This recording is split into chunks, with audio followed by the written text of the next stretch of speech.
Hello friends, welcome back to our channel posh coaching classes. मेरा नाम है सुरेहा posh. आज मैं दोबारा आप लोगों के सामने आई हूँ अपना फेवरेट सब्जेक्ट इंग्लिश लेकर, जिसमें हम करने वाले हैं फ्लेमिंगो क्लास 12th का पोइटिक सेक्शन जो है वो हम आज थोड़ा सा शुरुआत करेंगे।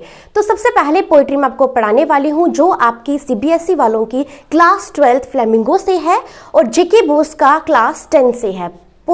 पोएम का नाम है हमारे पास माई मदर एट 66।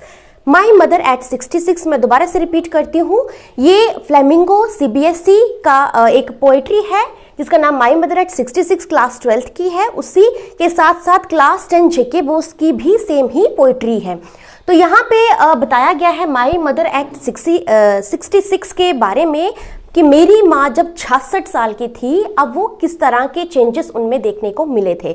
तो सबसे पहले हम जान लेते हैं इनको लिखने वाले जो कवयित्री थी, जो पोइटेस थी, वो आखिर कौन थी। तो ये कविता जो है, ये पोएम जो है लिखी गई है कमला दास जी के द्वारा। तो मैंने यहाँ पे थोड़ा बहुत कमला दास जी के बारे में बताने की आपको कोशिश करी है, क्योंकि आपके जब एग्जाम्स आते हैं आपको ऑब्जेक्टिव टाइप क्वेश्चंस आते हैं जहाँ पे आपको हल्का फुल्का अपने जितने भी ऑथर्स रहते हैं, जितने भी पोइट या पोइटेस रहती हैं, उनके बारे में आपको थोड़ी बहुत नॉलेज होना बड़ा ज़्यादा ज़रूरी है। तो यहाँ पे मैंने आपको लिखा है कि जो कमला दास है उनका जन्म 1934 में हुआ था और उनकी जो डेथ थी वो 2009 में हुई थी। कमला दास जी जानी जाती हैं क्योंकि उनके जितना भी उन्होंने काम करा है उनमें कहीं ना कहीं एक माटी की जो खुशबू है वो हमें सूंघने को मिलती है। वो अपनी जितनी भी पोइट्रीज लिखती हैं, जितनी भी चीज़ें वो लिखती हैं, वो कहीं ना कहीं ज़मीन से जुड़ी हुई होती हैं। तो आपके सामने वो रूबरू उन्हीं चीज़ों को रखने की कोशिश करती हैं जिनके बारे में वो चाहती हैं कि लोगों तक ये आवाज़ जो है वो पहुंची जा सके। जो हमारी कमला दास हैं उन्होंने बहुत सारे नॉवेल्स लिखे हैं, शॉर्ट स्टोरीज लिखी हैं, इंग्लिश में और मलयालम में लिखी है, क्योंकि वो साउथ इंडियन रही हैं। तो उन्होंने बहुत सारी आपकी जो जितने भी नॉवेल्स और जो शॉर्ट स्टोरीज थी वो लोगों तक समझाने की कोशिश करी थी।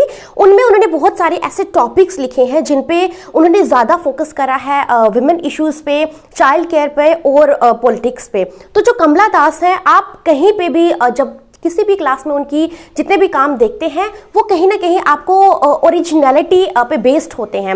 आपको वर्सेटैलिटी दिखेगी, आपको ओरिजिनलिटी दिखेगी और आपको अपनी ज़मीन से जुड़ी हुई चीज़ें दिखेंगी। आपको ऐसा लगेगा जैसे रूबरू आप ही के साथ ये चीज़ें हो रही हैं।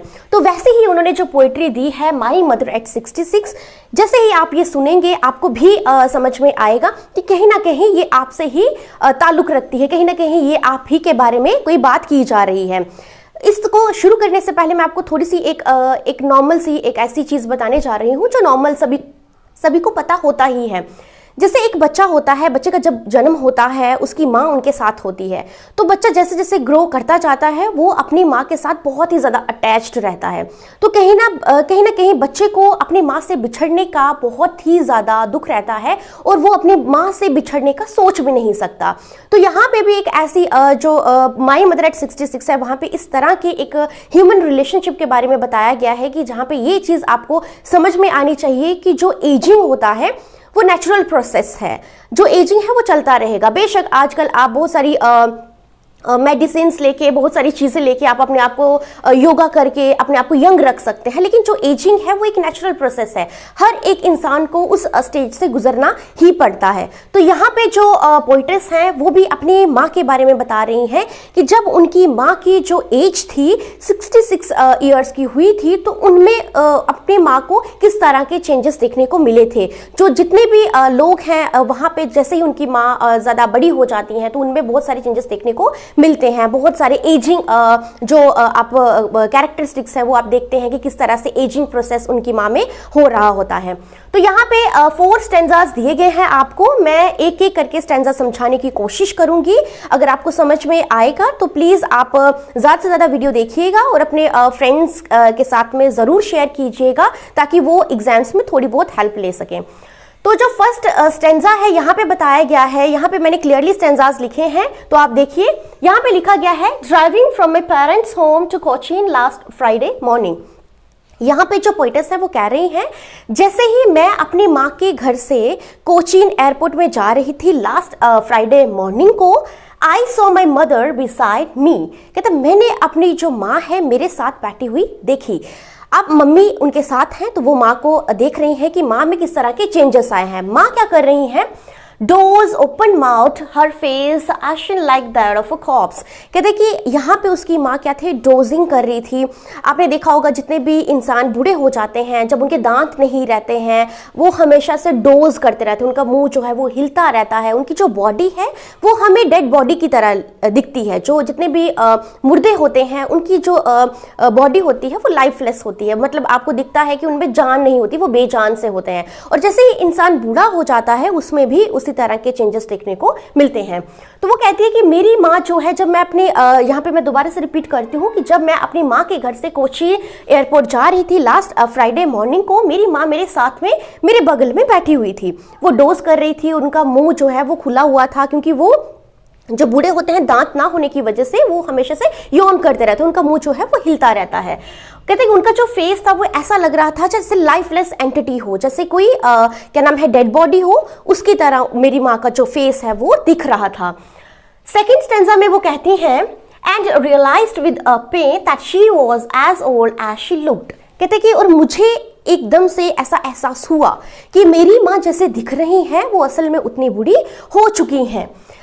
But put that thought away and looked out at young trees sprinting, the merry children spilling out of their homes। कहते लेकिन मैंने ज़्यादा सोचा नहीं, क्योंकि ये जो सोच थी, ये जो थॉट्स थे मुझे बहुत ही ज़्यादा इफेक्ट कर रहे थे, मुझे मेंटली बहुत ही ज़्यादा तकलीफ हो रही थी ये देखकर जिस माँ के साथ में मैंने बचपन से लेके अपनी ज़िंदगी गुजारी है, अब मेरी वही माँ जो है वो बूढ़ी होती जा रही है।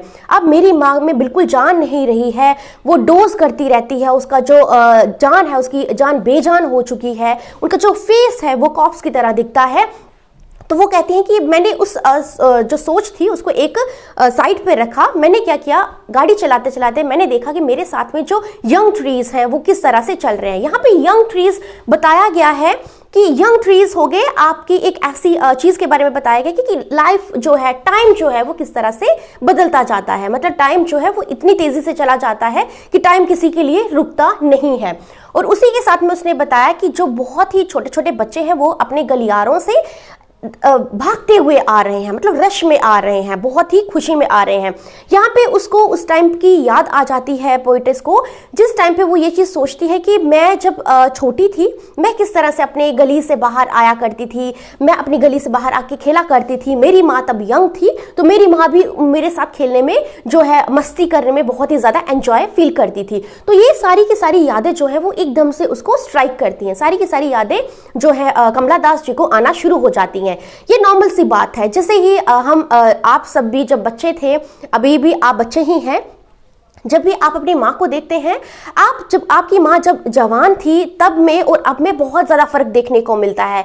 बहुत सारी ऐसी चीज़ें हो जाती हैं आपकी लाइफ में। जो औरत होती है वो जब लड़की होती है तब वो किसी और तरीके की होती है, लेकिन जैसे जैसे उसमें रिस्पॉन्सिबिलिटीज़ बढ़ती हैं, उन रिस्पॉन्सिबिलिटीज़ का जो बर्डन है वो उसको इतना ज़्यादा झकझोर के रख देता है कि जिसकी वजह से उनको लगता है कि अब उनकी जो लाइफ है वो ज़्यादा कितनी देर तक वो निभा सकेंगे, क्योंकि उनकी जो लाइफ है वो बोझ के नीचे इतनी दब जाती है कि वो इन्हीं बोझ को लेकर जिंदगी गुजारना शुरू कर देती है। और उनमें जो है एजिंग प्रोसेस जो है वो बहुत ही जल्दी से आ जाता है और उनमें बहुत ज़्यादा चेंजेस जो है वो दिखने को मिलते हैं। और यही चेंजेस जब बच्चे को दिखाई दे तो बच्चा एकदम से बहुत ही ज़्यादा मेंटली डिप्रेस्ड हो जाता है, क्योंकि उनको लगता है कि अब उनकी जो माँ है वो वैसी नहीं रही है जैसी माँ उन्होंने अपने बचपन में देखी थी। चलो बढ़ते हैं थर्ड स्टेंजा की तरफ। अब थर्ड स्टेंजा में जो पोइटेस है वो हमें ये बताने की कोशिश कर रही हैं, But after the airport security check, standing a few yards away, I looked again at her wan, pale as a late winter's moon. As a late winter's moon. यहाँ पे वो बता रही हैं कि जैसे ही सिक्योरिटी जहाँ पे वो जा रही थी, एयरपोर्ट जा रही थी, जैसे ही वहाँ पे जाते हैं, आप सभी को पता है जब एयरपोर्ट पे सिक्योरिटी चेक होता है, जो आपके रिलेटिव्स जो आपको ड्रॉप करने के लिए आए होते हैं वो आपके साथ नहीं हो सकते हैं। तो उनकी माँ भी जैसे ही उनको छोड़ती हैं वो थोड़ी उनसे दूरी पे खड़ी होती हैं। जैसे थोड़ी दूरी पे खड़ी होती हैं वो कहती है कि मैंने अपनी माँ की तरफ दोबारा देखा। मेरी माँ जो है वो बहुत ही पेल उनका फेस लग रहा था, एकदम से बेजान सी दिख रही थी। ऐसा लग रहा था जैसे लेट विंटर्स मून हो। अब यहाँ पे बोला गया है लेट विंटर्स मून, तो लेट विंटर्स मून आपने सर्दियों में जब भी चांद देखा होगा बिकॉज ऑफ फॉग मिस्ट, उनकी वजह से क्या हो जाता है कि आपको जो चांद है वो इतना साफ दिखाई नहीं देता, जिसकी वजह से उन्होंने यहाँ पे बोला हुआ है कि अब मेरी माँ जो है वो बहुत ही लाइफलेस एंटिटी बन चुकी हैं, मतलब अब लगता है उनमें जान ही नहीं है, एक होपलेस केस जैसी हो गई हैं। तो ऐसा लगता है कि अब उनमें जान नहीं है और वो पूरी ऐसी दिखती हैं जैसे कोई लेट विंटर्स मून हो, जिस मून को आप देख नहीं सकते, जिस चांद को आप क्लियरली देख नहीं सकते। तो मेरी माँ भी वैसी हो चुकी हैं। बढ़ते हैं फोर्थ स्टेंजा की तरफ। यहाँ पे फोर्थ स्टेंजा में वो बताया गया है, कहती है कि and felt that old familiar एक। आपने देखा होगा कि जब भी इंसान बूढ़ा हो जाता है, जैसे बोला जाता है जब आप एडोलेसेंट में आते हैं, युवा अवस्था में आते हैं, आप देखते हो आपके फेस पे पिंपल्स, एक्ने जो है वो शुरू हो जाते हैं, जो कि आपकी बताया जाता है कि आपकी जवानी की निशानी होती है। उसी तरह से जैसे ही इंसान को बुढ़ापा आता है, उनके फेस पे स्कार से पड़ जाते हैं, काले काले छोटे छोटे स्पॉट्स पड़ जाते हैं, और जो सभी में फैमिलियर होता है, मतलब हर कोई जब कोई बूढ़ा होता है तो उसकी फेस पे वैसे वैसे धब्बे दिखना शुरू हो जाते हैं। कहती माई चाइल्डहुड फियर, कहती मेरी माँ को बूढ़ा देखना मेरे बचपन का बहुत बड़ा डर था। अब जैसे बोला जाता है कि जब एक इंसान बूढ़ा हो जाता है, इट मीन्स कि वो अप्रोच कर रहा होता है डेथ की तरफ, मतलब वो डेथ की तरफ जाने वाला होता है। तो कहती है कि मुझे बचपन से ही इस चीज़ का बहुत ज़्यादा डर था कि मेरी माँ कभी बूढ़ी ना हो, क्योंकि जब मेरी माँ बूढ़ी हो जाएगी वो मुझसे दूर चली जाएगी। तो ये चीज़ जो है वो मैं कभी सोच नहीं सकती थी। लेकिन कहती है But all I said was, see you soon, अम्मा। अब वो कहती है कि मैं ज़्यादा सोच नहीं सकी, तो मैंने एक ही चीज़ बोली अपनी माँ को देख के, सी यू सून अम्मा। अब यहाँ पे उन्होंने बोला सी यू सून अम्मा। अब माँ की एज जो है वो 66 हो चुकी है, तो सी यू सून अम्मा में एक बहुत ही ज़्यादा एक आयरनी बताई गई है कि क्या पता जब नेक्स्ट टाइम वो अपनी माँ से मिलने आए तो उनकी माँ तब तक जिंदा हो भी कि ना हो। तो कहती मैंने कुछ नहीं किया, मैंने सिर्फ अपनी माँ की तरफ जब देखा, मैंने उसके बाद उनको बोल दिया सी यू सून अम्मा, तुमसे दोबारा जरूर मिलूंगी। And all I did was smile and smile. कहते लेकिन मैंने क्या किया, एक स्माइल करती गई और मैं वहां से चली गई। मतलब मैं अपनी माँ को बूढ़ा देखते हुए बहुत ही ज़्यादा मेंटली डिप्रेस थी, लेकिन मैंने अपने शब्दों से, अपने जो चेहरा है उससे ये जाहिर नहीं होने दिया कि मुझे मेरी माँ को बूढ़े देखने में बहुत ही ज़्यादा तकलीफ हो रही है। तो मैंने इन सारी सोच को एक जगह पे रखा और मैंने इसी चीज़ को आगे बढ़ाया कि मैंने अपनी अम्मा से बोला कि अम्मा आपसे दोबारा मुलाकात होगी, दोबारा मैं आपसे ज़रूर मिलूंगी। और मैं वहाँ पे स्माइल करती करती चली गई और मुझे अभी भी मतलब लगता नहीं है कि जब मैं वापस कभी अपनी अम्मा से मिलने आऊँ मेरी अम्मा तब तक जिंदा होंगी भी के नहीं होंगी। तो यहाँ पे जो कमला दास है उन्होंने बहुत ही ज़्यादा आपको इमोशनली अपनी इस जो पोएम है उसके साथ आपको अटैच रखा है, क्योंकि जो एक माँ और एक बच्चे का जो रिश्ता होता है वो रिश्ता बहुत ही ज़्यादा सुंदर होता है, बहुत ज़्यादा खूबसूरत होता है, जिसके बारे में कोई भी बच्चा नहीं चाहेगा कि अपनी माँ को वो बूढ़ा होते देखे। और अल्टीमेटली बूढ़ा होने का मतलब है कि वो कहीं ना कहीं एक जो कदम अपनी जो मृत्यु है, अपनी जो डेथ है उसके करीब आ रही हैं। तो यही डर जो कमला दास को है और वही डर बहुत सारे लोगों को रहता है। तो कमला दास ने अपनी पोइट्री के जरिए आपको अपने तरफ अपने इमोशंस के साथ आपको एक तरीके से जोड़ लिया है, आपको इमोशनली बहुत ही ज़्यादा उन्होंने जोड़ने की कोशिश करी है, ये चीज़ बताने की कि जब एक इंसान जन्म लेता है तो उसके साथ साथ एजिंग भी चलती रहती है, जो स्टेजेस हैं वो लाइफ के चलते रहेंगे और अल्टीमेटली ऐसा स्टेज आता है जब इंसान बुढ़ापे की तरफ आता है। वो स्टेज बहुत ही भयानक होता है, बहुत ही डरावना होता है कि सबसे ज़्यादा इफेक्ट बच्चों पे पड़ता है जो अपने माँ बाप को, जिनकी उंगलियां पकड़ के वो चलना सीखते हैं, बाद में वही अपने माँ बाप को बूढ़ा होते देखते हैं।